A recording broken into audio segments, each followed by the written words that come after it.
Hành trình ngày hôm nay của tụi mình bắt đầu từ lúc trời còn chưa sáng. Hôm nay tụi mình sẽ bắt tàu từ Đôn Hoàng để tới Chương Dịch. Chuyến tàu của tụi mình xuất phát lúc 8 giờ 40 phút và tới nơi là lúc 12 giờ 40 phút trưa. Thứ mà tụi mình nhìn thấy nhiều nhất ngoài cửa sổ có lẽ là những tua bin gió nằm san sát nhau và sa mạc cát trơ trọi phủ tuyết trắng.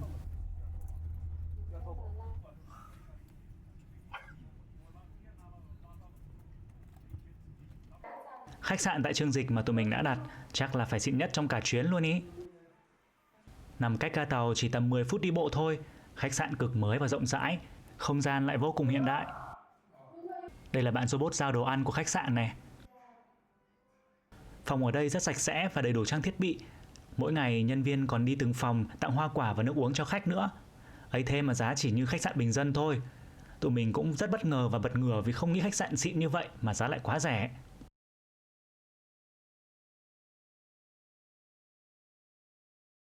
Bạn robot đang đi giao đồ ăn cho phòng bên cạnh kìa. Thực sự là quá tiện lợi.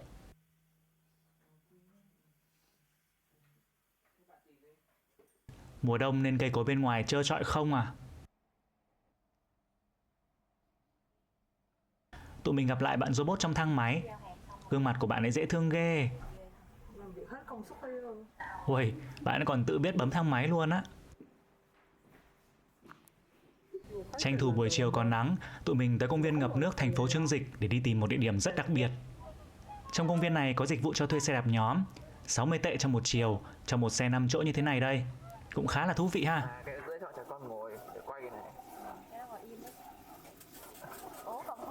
Và đây chính là địa điểm mà tụi mình tìm kiếm.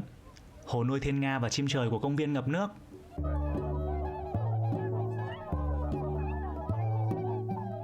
Lần đầu tiên trong đời tụi mình được nhìn thấy nhiều thiên nga đến thế. Có cả thiên nga trắng, thiên nga đen và cả thiên nga xám nữa. Đặc biệt hơn là lại còn giữa một hồ băng như thế này cơ.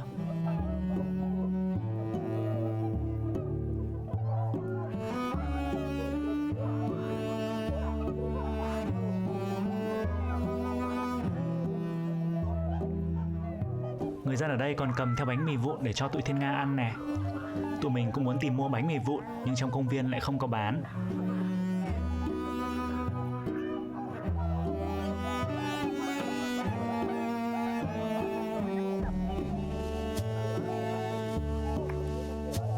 Dáng đi của chúng trông cũng buồn cười ghê.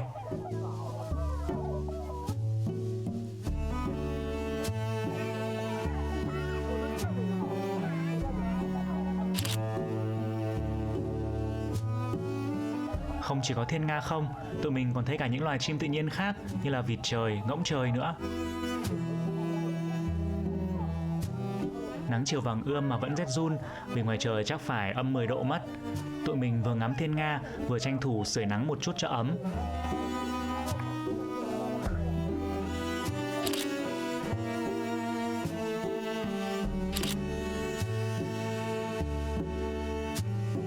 Khung cảnh phía đằng xa là đám cỏ cháy vàng óng, làm cho tụi thiên nga lại càng thêm nổi bật.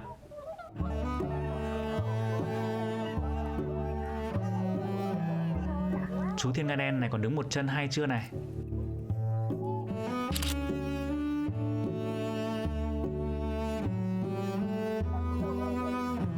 Bạn thiên nga xám này còn tính trượt băng hay gì đây. Khung cảnh này cứ giống như hồi nhỏ vừa nghe chuyện cổ tích vừa mường tượng ra ấy. Vậy mà phải lớn thế này rồi mới được nhìn thấy. Tụi này có phải chim sẻ không nhỉ? Béo không thấy cổ đâu. Cứ bay ra nhặt tí thức ăn rồi lại bay về đậu trên bụi cây như thế này mãi thôi.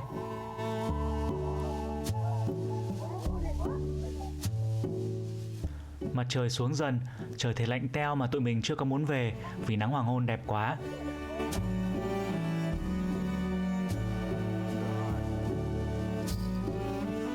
Mùa này cỏ cháy đã vàng rồi, lại còn thêm nắng hoàng hôn nữa lại càng vàng hơn.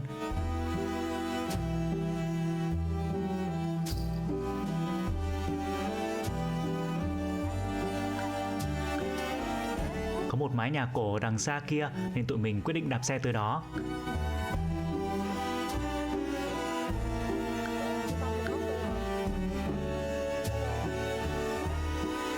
Đây rồi, thì ra là một tròi nghỉ của công viên.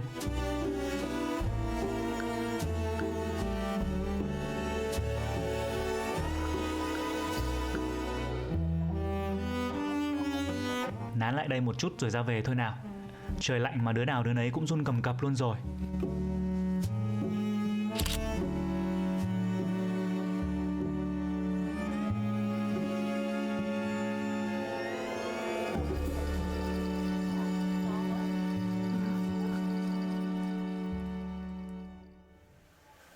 Sáng hôm sau, tụi mình ăn sáng tại khách sạn rồi bắt đầu khám phá những địa điểm nổi tiếng xung quanh Chương Dịch. Ngoài trời lúc này đang là âm 19 độ, nghĩ cũng sợ mà thôi cũng kệ. Đây là quà của khách sạn tặng tụi mình nè. Mấy chú thú nhồi bông dễ thương ghê.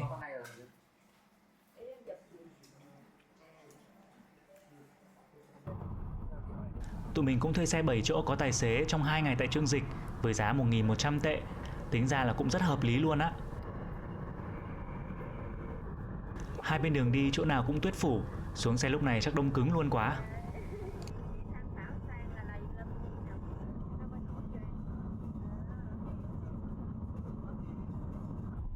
Đàn cừu này đã bắt đầu ra đường đi kiếm ăn rồi đây này.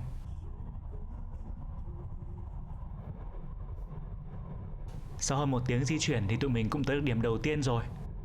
Đây là cổng vào quần thể chùa Mã Đề. Vé vào cửa là 35 tệ. Qua cổng vẫn phải chạy xe một đoạn khá dài, sau đó là leo dốc tầm 10-15 phút nữa mới tới được chùa chính. Chùa Tam Thập Tam Thiên.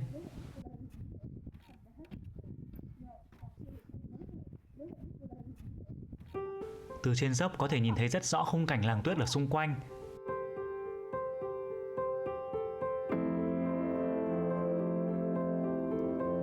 Xa xa kia là cả một biển mây trải dài nữa. Lối đi vào chùa sẽ phải đi qua 2 chiếc bảo tháp trắng với hàng kinh luân quay xung quanh chân bảo tháp như thế này này.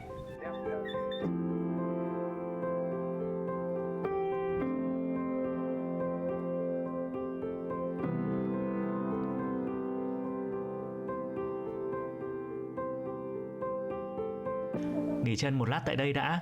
Từ đây tụi mình đã nhìn thấy chùa rồi.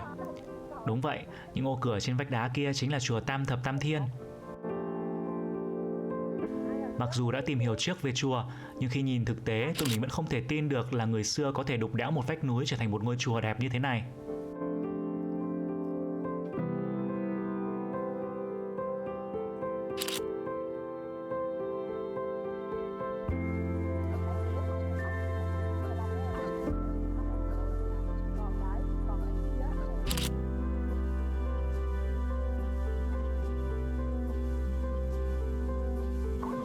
Ngôi chùa này có tuổi đời là 1.600 năm tuổi và có tên là Tam Thập Tam Thiên bởi bên trong là 33 hang động tượng trưng cho cõi Tam Thập Tam Thiên trên trời theo tín ngưỡng Phật giáo Mật Tông.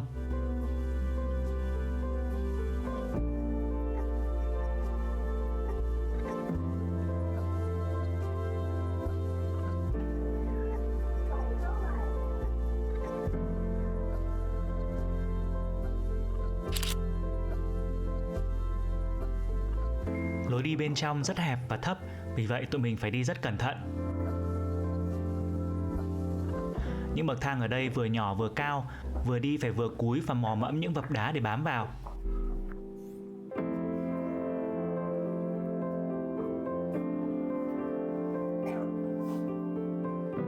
Đi qua mỗi gian phòng đều là nơi thờ tự các tượng Phật trong Phật giáo Mật Tông.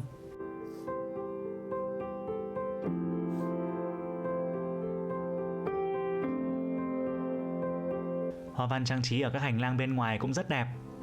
Những hàng cờ lung ta phấp phới trong gió.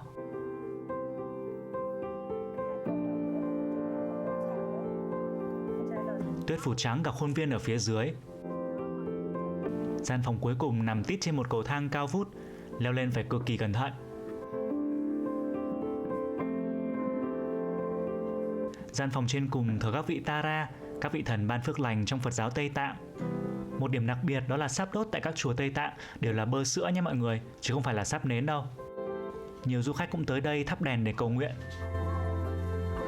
Lúc leo xuống tụi mình cũng phải vô cùng cẩn thận, bởi vì lối đi rất nhỏ, chỉ vừa cho một người thôi. Mặc dù là một ngôi chùa được tạc trên đá, nhưng hoa văn và kiến trúc tại đây vẫn rất cầu kỳ. Leo xuống rồi tụi mình vẫn nán lại một lúc để ngắm biển mây phía dưới.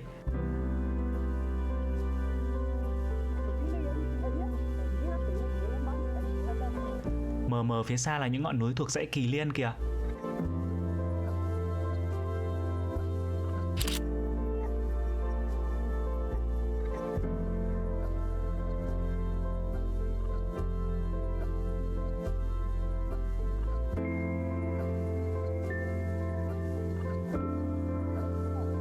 Trên đường trở ra, tụi mình ghé qua một ngôi chùa nằm gần cổng chính, chùa Thiên Phật Động.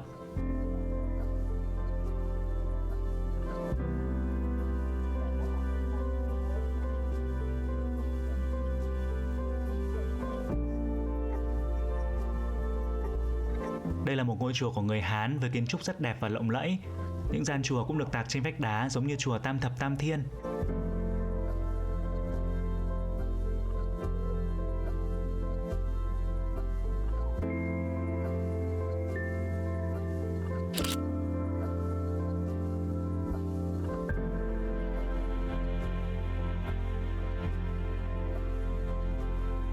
Phía đối diện chùa là một cây cầu bắc qua con suối nhỏ.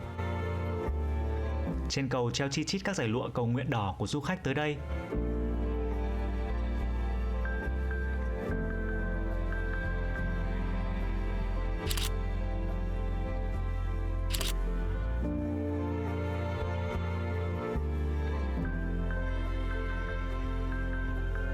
Sắp qua năm mới rồi nên tụi mình cũng mua một dây, viết tên lên rồi treo, mong cho năm mới sẽ gặp nhiều may mắn.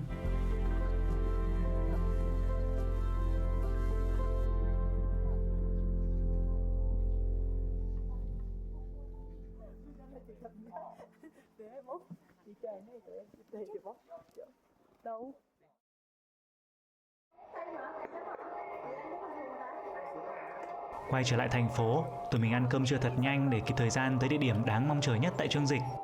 Mọi người có đoán được đó là địa điểm nào không? Đó chính là công viên địa chất Chương Dịch Đan Hà, nơi nổi tiếng với những dãy núi nhiều màu sắc lớn nhất tại Trung Quốc.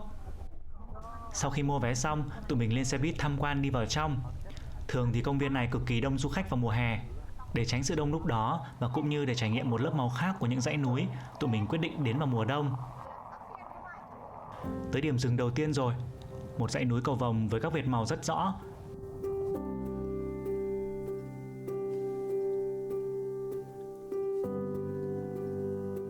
Mặc dù bị tuyết phủ khá nhiều, nhưng chính điều đó lại càng khiến cho những mảng màu thêm sinh động và khác lạ.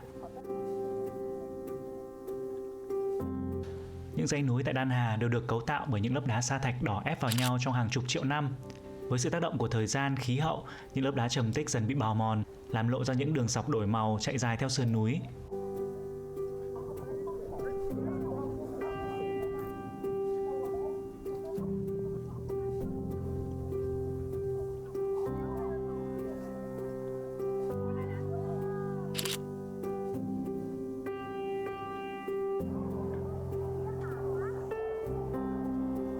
Xe tham quan đứng đợi để đưa du khách tới điểm ngắm tiếp theo. Vốn dĩ trước đây người ta không biết tới Đan Hà. Nơi này chỉ đơn thuần là nơi chăn thả gia súc của người dân địa phương mà thôi. Cho tới khi có một nhiếp ảnh gia chụp lại và đăng trên tạp chí. Vô tình đạo diễn Trương Nghệ Mưu đọc được bài báo đó và chọn nó làm bối cảnh trong một bộ phim của ông vào năm 2009. Từ đó Đan Hà mới trở nên nổi tiếng đến không ngờ. Nơi đây đã được UNESCO công nhận là công viên địa chất thế giới vào năm 2020 và là một trong 10 kỳ quan địa lý của thế giới. Địa điểm tiếp theo là một đài quan sát trên cao. Từ đây có thể nhìn thấy rất rõ những dãy núi đủ màu sắc nằm xung quanh và trải dài trên một khoảng diện tích rất rộng lớn.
Tụi mình tiếp tục lên xe buýt để đi tới địa điểm cuối cùng.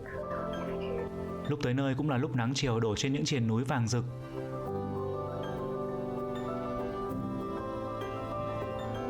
Nắng chiều làm cho những vệt màu càng rõ hơn. từ đỏ, cam sang tới nâu xám, và nhìn kỹ hơn một chút sẽ thấy chút xanh nhạt. Nhiều dạng núi trông như những chiếc bánh nhiều tầng nhiều lớp mới ra lò luôn đấy.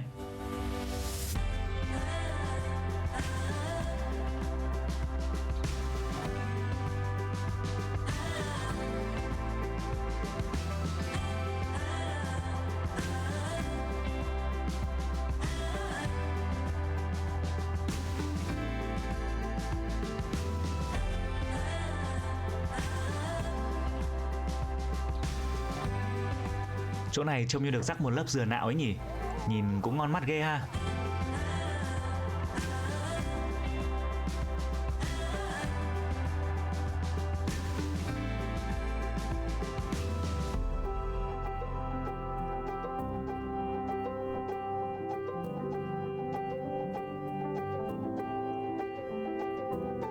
Hoàng hôn càng rực rỡ, lượng người đổ về đài quan sát trên kia ngày càng đông hơn.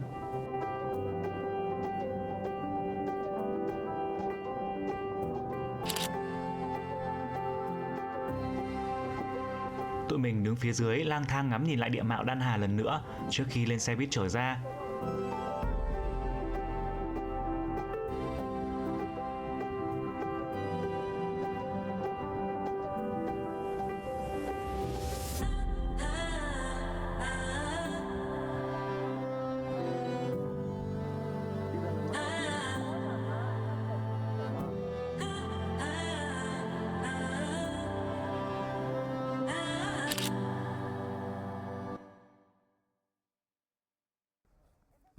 Ra đến cổng công viên mà lòng vẫn lưu luyến, ước gì có nguyên ngày lang thang trong công viên này. Nhưng thôi, vậy là cũng trọn vẹn trong một ngày đi chơi đầu tiên tại Chương Dịch rồi. Buổi tối trở lại thành phố, tụi mình chọn bừa một quán lẩu Trùng Khánh mới khai trương để ăn. May mắn là đồ ăn của quán khá ngon và hợp khẩu vị. Tụi mình nghĩ ở Trung Quốc chắc cũng khá là khó để kiếm được một quán lẩu không ngon.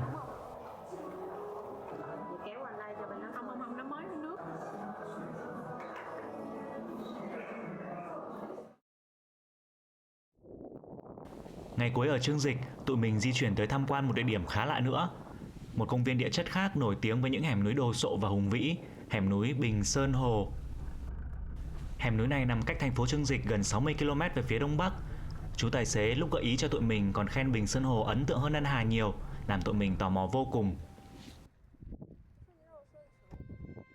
Điểm dừng đầu tiên là một khung cảnh núi non trùng điệp với những khối đá đủ thứ hình dạng vô cùng độc đáo.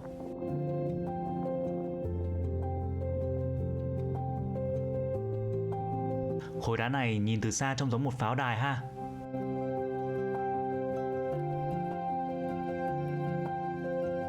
Núi đá ở đây có một màu đỏ rực với những đường vân rõ nét, kết quả của sự xói mòn bởi gió qua hàng triệu năm.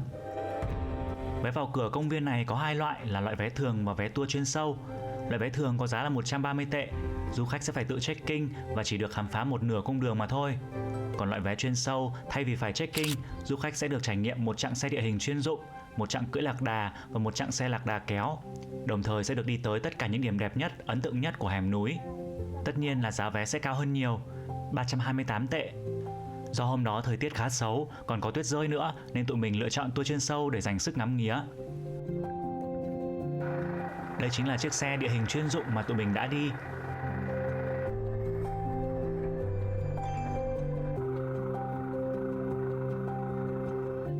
Vui nhất chắc là chặng này đây. Tụi mình sẽ vừa cưỡi lạc đà, vừa đi qua một hẻm núi dựng đứng. Hẻm núi với hai bên vách đá lồi lõm cao vút, giống như bước vào một bộ phim khoa học viễn tưởng vậy.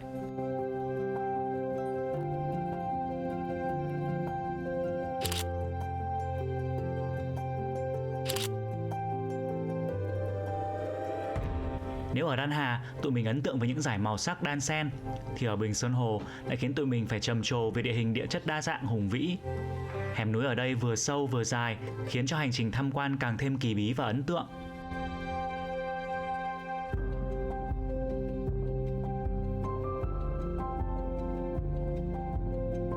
Hai bên đường đi tuyết phủ trắng lối cũng khiến cho mấy đứa sống ở vùng nhiệt đới như tụi mình lại càng thêm thích thú hơn.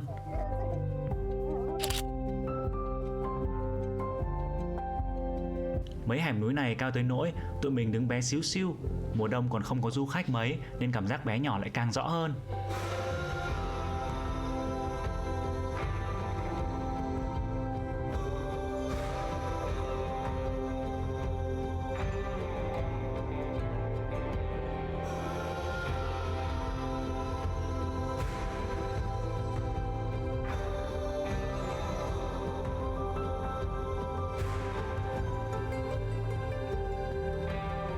Chặng tiếp theo tụi mình sẽ đi xe lạc đà kéo. Mấy bé lạc đà ở đây nhìn dễ thương lắm luôn.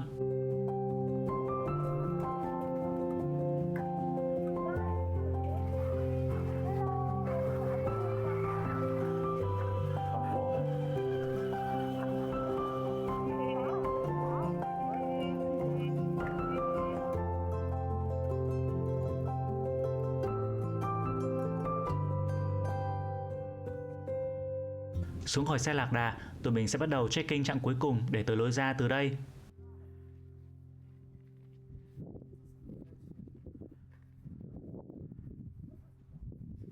Những khối đá ở đây trông lúc thì giống những chiếc bánh crepe nhiều lớp, lúc lại giống một cây nấm khổng lồ.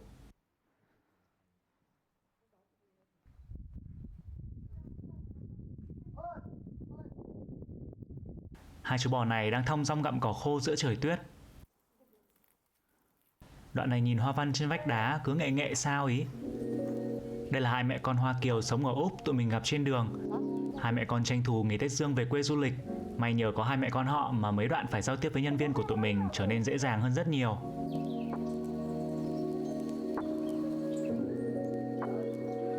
Tụi mình tranh thủ nghịch tuyết, chứ không về Việt Nam khó có cơ hội lắm. Loài cây hiếm hoi mà tụi mình thấy trên đường, nhìn quả giống quả kỳ tử quá.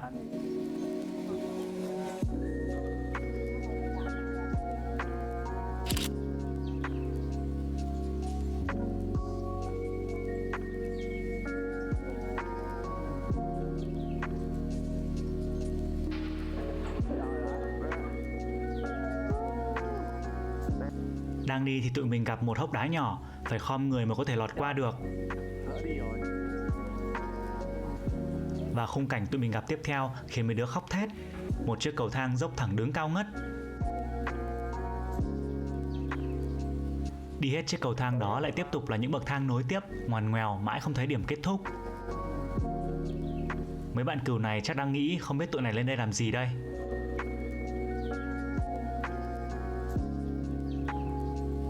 Tụi mình đi mãi mà không thấy lối ra. Không biết là tụi mình có đi đúng đường hay không đây.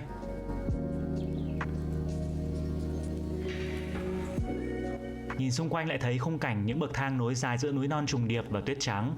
Tụi mình như được tiếp sức để tiến về phía trước. Tuyết bắt đầu rơi nhiều và dày hơn. Tụi mình cũng phải nhanh chóng tìm được lối ra.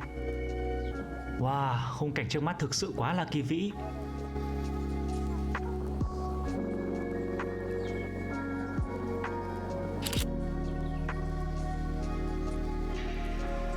Sau một hồi men theo những bậc thang thì tụi mình cũng đã thấy lối ra kia rồi.